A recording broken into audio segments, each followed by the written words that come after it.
Hey everybody, it's Charlie from Daily Motor, and this might be the last video we ever make on our 2022 Ford Maverick. That's right, we're probably gonna sell it. Let's talk about why.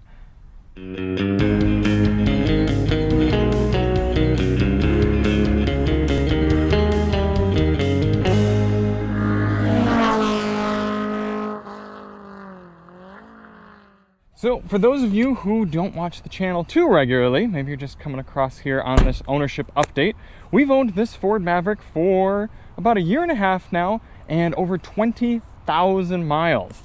And a good chunk of those miles were put on driving it out here to our new home in Southern California. So a little bit less reason to have an all-wheel drive usable truck like this out here in SoCal. On top of that, this was Alissa's daily driver, and her commute now is about 7 miles one way. She was sometimes putting on upwards of 100 miles a day on this truck back in Michigan, but now it's much less than that, and there's just fewer and fewer reasons for us to hold on to the truck. Not only that, but we got it partially in order to make videos and create content and everything, and we've really done that. We've created over 20 videos on the truck. It's been a lot of fun. As you can see, I'm still using it for truck stuff right now. I've got my bike in the back. I'm gonna go hit some mountain bike trails, so you can see Fat Tire bike in the back right there. But it might be time to turn it in and get something a little bit more electrified. For those of you who haven't seen them, we've got 2 other ownership updates on the truck. In fact, we might even have 3 if you include the intro video. But this is a 2022 Maverick 2-liter turbo 4K tow package FX4. MSRP was about $29,000. And up until just recently, I was going to say that this truck has been entirely trouble-free. But unfortunately, that's not the case anymore. We used this truck to transport ourselves as well as our stuff in an enclosed trailer behind us from Michigan out here to California, and it didn't go entirely as planned. Let's hop in and talk about it. You can see I'm also making a trip run to Walmart, so that's going to be our destination today. Walmart and then mountain biking.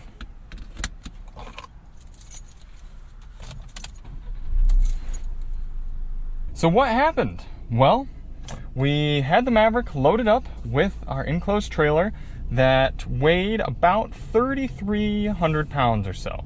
So still under the 4,000 pound tow capacity for the Maverick, but admittedly, being an enclosed trailer, it was right up near what Ford would recommend for the frontal area, the maximum frontal area on a trailer. I don't know exactly how you calculate that with a V-nose trailer, as ours did have a V, but it's entirely possible that we were near that frontal area. I don't have the trailer anymore, so I can't give exact measurements or dimensions or anything like that. But the truck really never felt under power. It was really capable of pulling that load. And they often say that tow ratings are not necessarily a restriction of the capabilities of the engine. It's more a restriction on the weight of the vehicle, the brakes, the suspension, everything like that. So while we were driving with the trailer, never had a problem getting up to speed or anything like that. This motor is really torquey. It makes 250 horsepower, about 250 pound-feet of torque as well. So even with the trailer weighing about 3,000 pounds and some of our stuff in the back, we were still under the GCWR of the truck, the total weight that you're allowed to have for both the tow vehicle, all its things, and the trailer behind it. We're still under GCWR, and getting up to speed, everything like that, truck had really no problem. But all of a sudden, we had made it mostly across the country. We made it from Michigan all the way to just outside of Albuquerque, New Mexico. Alissa was driving, and all of a sudden she was leaving from some traffic, and she said, I'm putting my foot to the floor and it's not making any power. It's actually decelerating. And we had a check engine light, and it said service required or something along those lines. So I plugged in my scanner, and it said turbo underboost condition. And I thought, oh goodness, that's not good. And to be honest, prepping for this whole trip, I really expected if anything was going to go wrong with the car, it was going to be transmission related, or maybe brake related or something going through the mountains. I really didn't expect anything engine related, because I mean, this is a stout truck. It can pull hard. I was watching engine temps on my scanner, and I was watching transmission temperature. Transmission temp was always below 200 degrees. Everything was within spec all throughout the drive. But all of a sudden we had this turbo underboost condition. So I hopped behind the wheel. It was still driving, fortunately. It was just you could tell that the engine wasn't making any sort of boost. So I was able to limp it into a dealership there near Albuquerque, New Mexico, and they said, yeah, you've got this turbo underboost condition. We can't look at it for the next week or so. So Alissa and I had to improvise. We actually ended up purchasing a different vehicle, a much more capable tow rig, a 1999 F350 with a 7.3 liter Power Stroke diesel. That got us home just fine.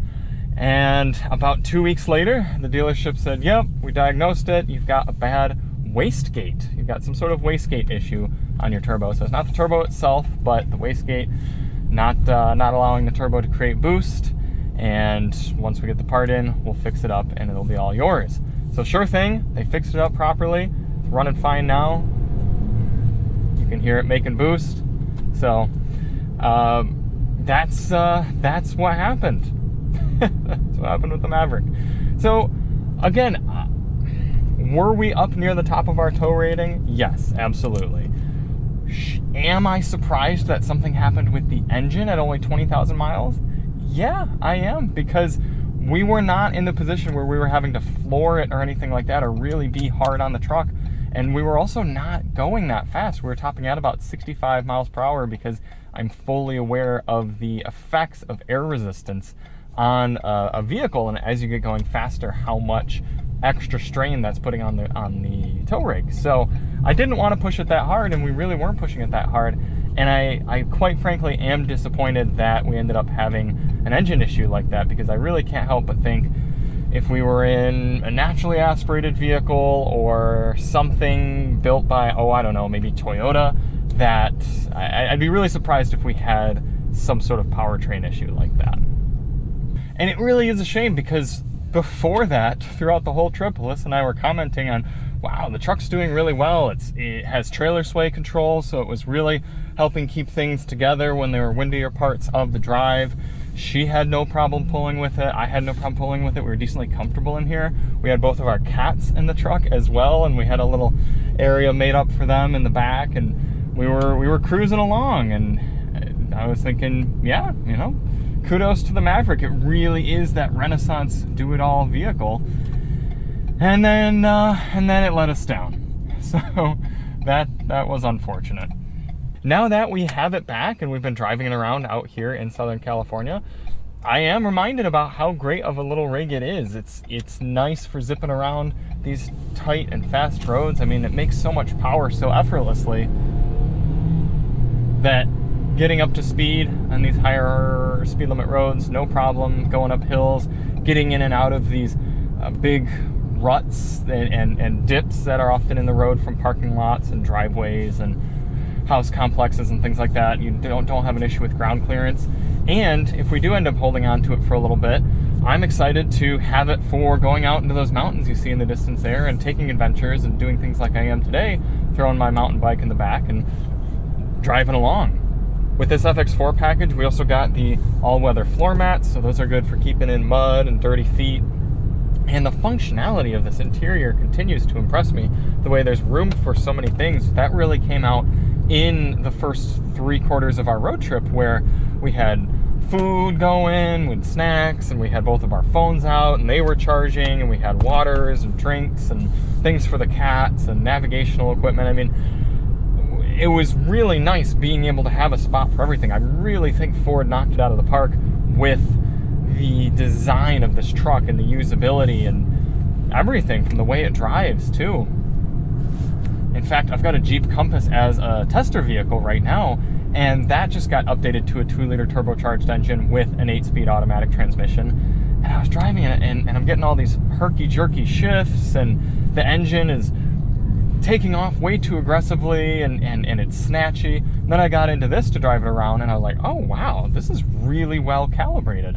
So again, Ford did so much well with this vehicle, and I do still recommend it. I am hoping that the fact that we had issues with the wastegate on the engine here I'm hoping that was because we were pushing it too hard with the trailer. I don't know. I mean, obviously that would have had to have contributed to it, but it's not like we're the first people to have issues with the turbo on this engine. I mean, we got to the dealership and the service advisor said, oh yeah, I've already replaced turbos on 2 of these 2-liter engines just this month. So yes, we probably exacerbated the issue, but at the same time, it wasn't a fluke. It wasn't something super, super uncommon for these engines.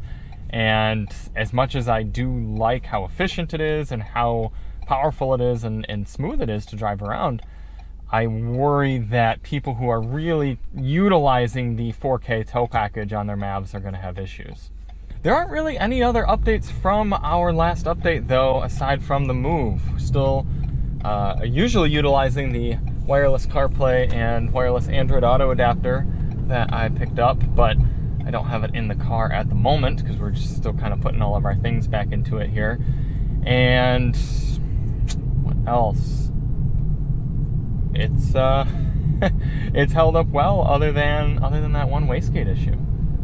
So I don't know. I think there's always a possibility we'll hold on to it for a little bit longer. It might end up being such a good one vehicle household solution that it might be too tough to get rid of it, but it makes more sense to have something at least electrified out here in California.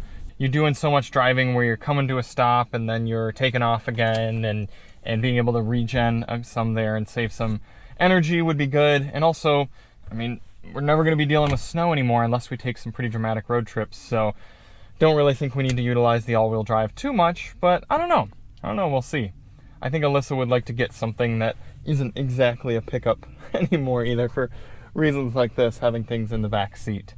But on top of that, it's the fact that this thing has held its value so well too, that if we can still get the money that we paid for it out of it, yeah, it's kind of tempting to go that route. But we'll see. I don't know. I do still like it quite a bit. It's got a lot to offer, but it's also might be time to move on to something new. So thank you all so much for watching. If you do want to know anything more about the Mav that we haven't covered in any of our 20-some videos, hit me up in the comments, let me know. I'll try to answer any questions. But until then, we'll see you on the next one. I'm Charlie from Daily Motor, and as always, wastegate problems on.